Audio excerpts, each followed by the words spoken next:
Hello, my name is Hailee Hilarides, and I was just going to go over the first half of my semester in linear algebra. So starting off with vectors. In physics, vectors are defined as arrows pointing in space defined by the length and direction they're pointing, so length and whatever direction, but they always have the tail fixed at the origin, and the tip is defined by the vector, which is what we'll get to. In computer science, vectors are ordered lists of numbers represented by this, but they can have many more rows and many more columns. But the length, as in columns, determines its dimensions, and the order, as in rows, determines its variables. And variables are like money or like number of houses.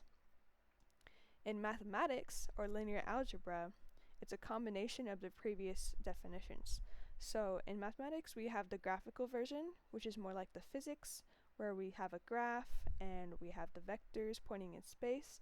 Usually we have our basis vectors, I hat and j hat, which we transform from. And then we also have this representation for writing it down numerically.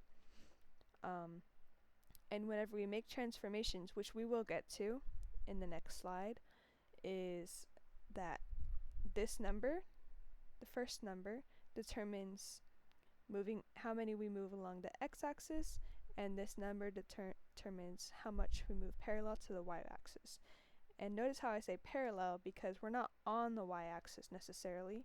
We can be anywhere from it, but we always start at 0, 0, so we're definitely going to be along the x-axis.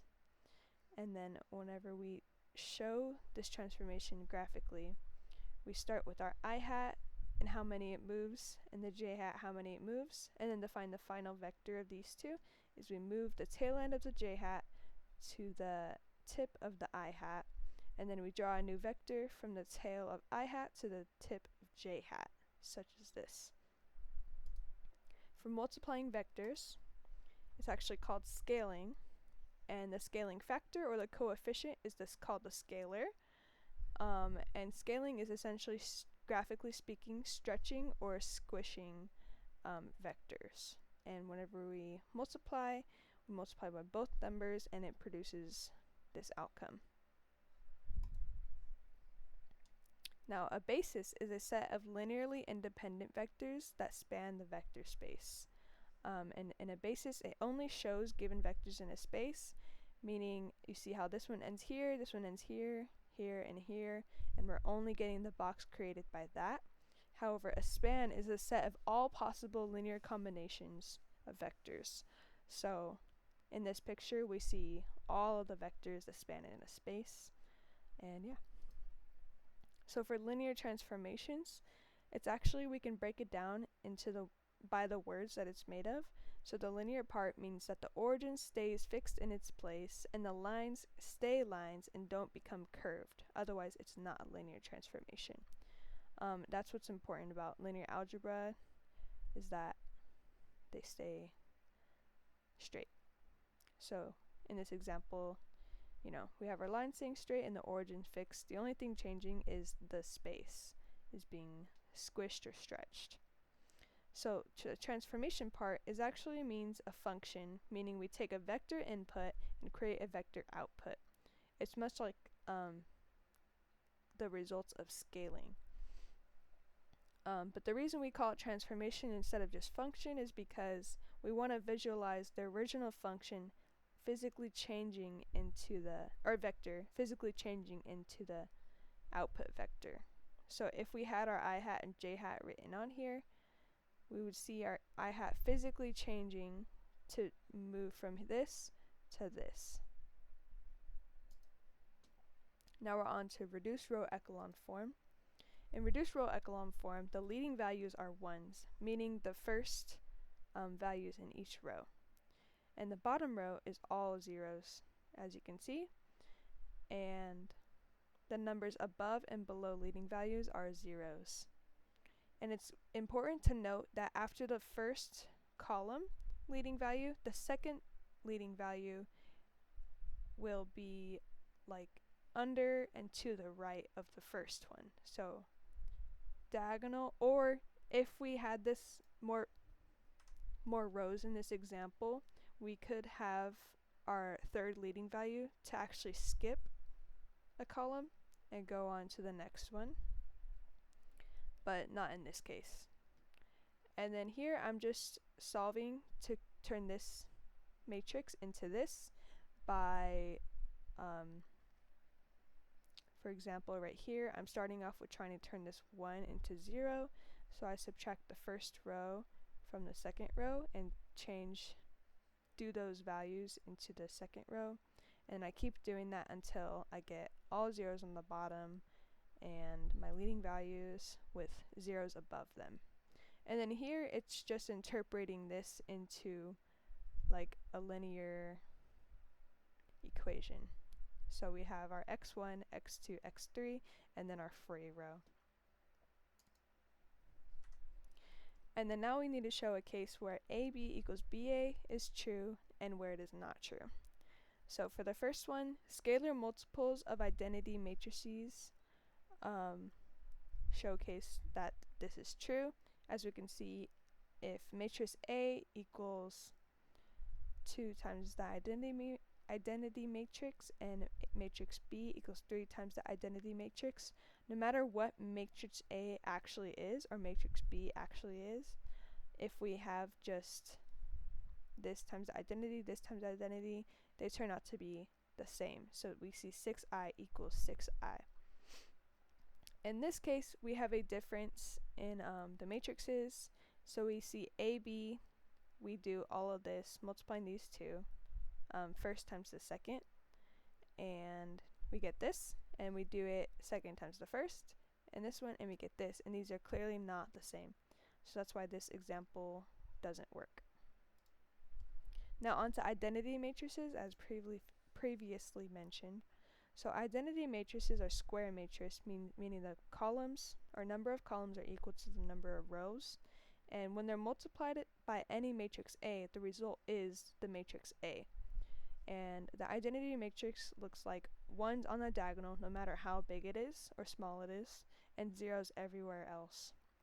And the reason that the multiplying by the matrix results in the matrix is because the way that we multiply matrices turns out to be that every single value gets multiplied by 1 in the identity matrix, and that's why it becomes itself. Now onto linear equations. So AX equals B represents a system of linear equations, where A is a matrix and it represents the transformation. X is a vector of unknown variables, X, Y, and Z right here. And B is the resulting vector of multiplying these two. So graphically, each equation represents a line in the 2D plane, meaning these are the equations. The rows represent their own linear equations, and each one can either be line in 2D plane, space, or a plane in the 3D space, which looks like a sheet of paper. And then whenever we're solving for AX equals B, we're solving for what values of vector X, whenever they're transformed by matrix A, create vector B. And graphically, we're just trying to get vector X to be equal to vector B. So we're moving the space around vector X along with moving vector X so that it transforms into vector B. You can't see it, but this is supposed to be a B, not V. Now onto determinants. So determinant is defined by the factor by which a linear transformation changes any area. So say a matrix creates area 1 equals to 1. So imagine a vector and another vector, and we create a square out of those two. And that's equal to 1. If we do a linear transformation and the area gets doubled in size, we know that the determinant is equal to 2. And this is the equation for the determinant. We multiply this one by this one, and then this one by this one, and we subtract those two.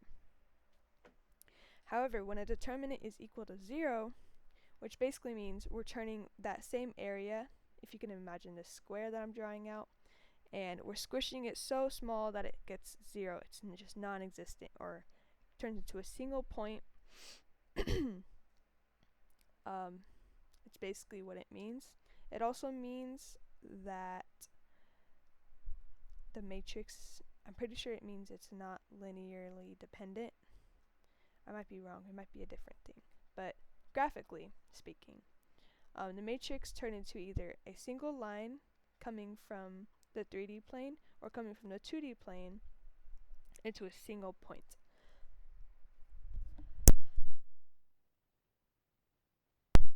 And then for matrix transformations, so the difference between a 2x3 matrix versus a 3x2 matrix, we can see there's 3 columns, 2 rows.